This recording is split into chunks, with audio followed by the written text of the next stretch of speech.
Hey everyone, it's Ben Hardy here, and in today's maybe looking at the Ford Maverick XL Hybrid, aka the most affordable pickup truck on the market. Before we get in this video, I want to give a huge shout out and thank you to the Large Miller Ford here in Provo for giving me some time with this truck. I'll include a link to their website in the description down below so you can check out what they have currently. And then on a side note, if you want to save time and money the next time you purchase a car, link to my car buying guide in the description down below. Let's get into it.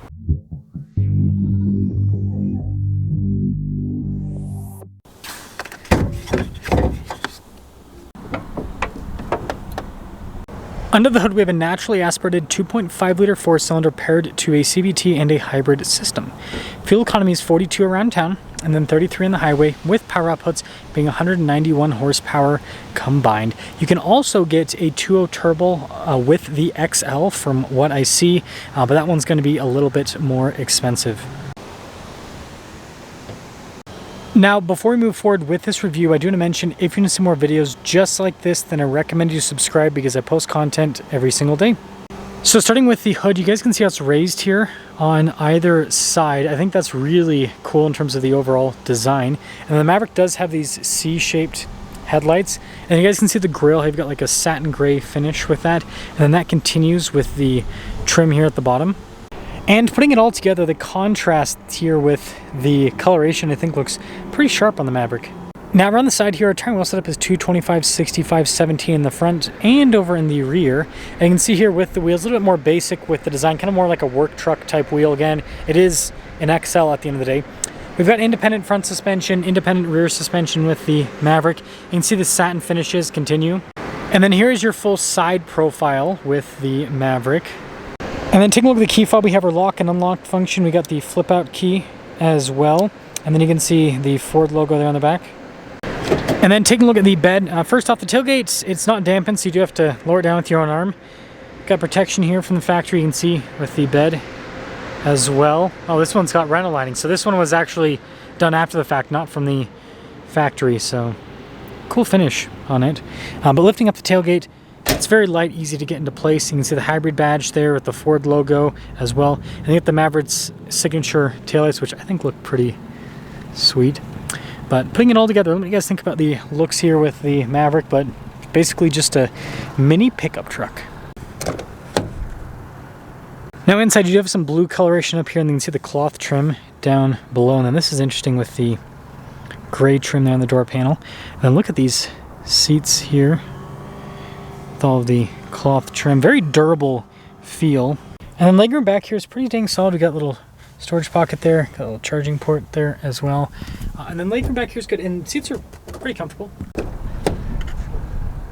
Now take a look at the front door panel again. You can see the blue trim down below, got the nice cloth trim.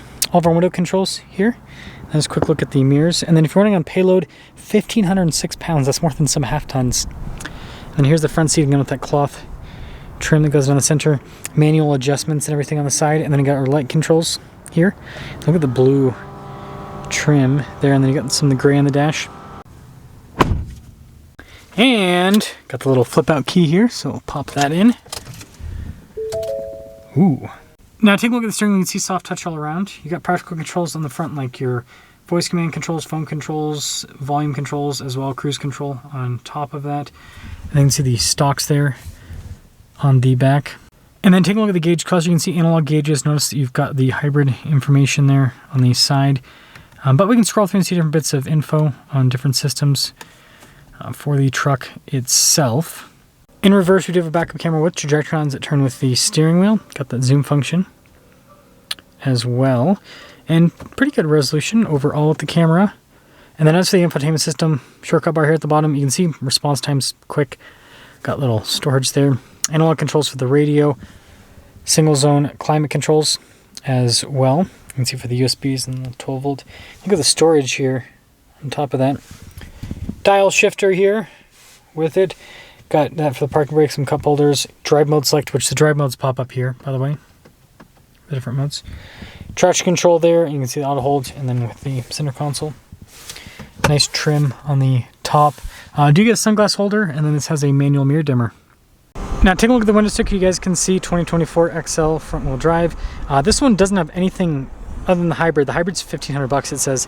Anyways, $26,910 is the total MSRP.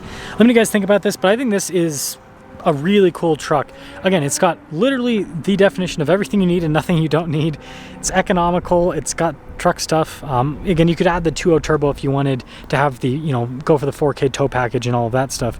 But if you're just looking for a runaround vehicle with a truck bed, solid payload, you can't beat this with the hybrid. Let me know what you think.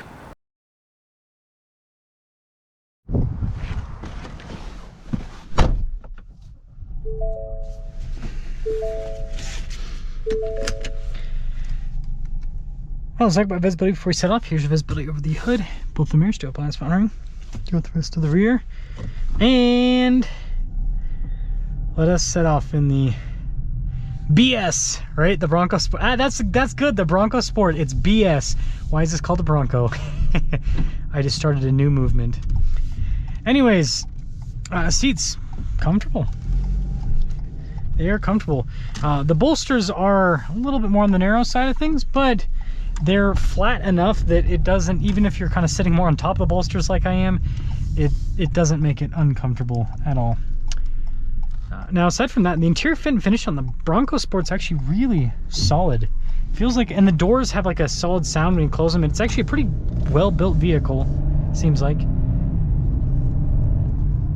Smooth with the 3-cylinder. You can get the 2.0 turbo, which has, you know, a lot more power, but this, I mean, at least so far, it feels powerful enough.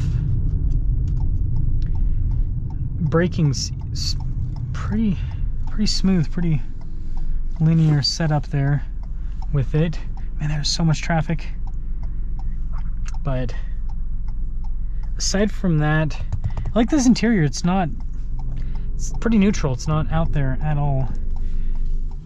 I think I might be lucky. Yes, we are lucky. So let's see what the BS accelerates like.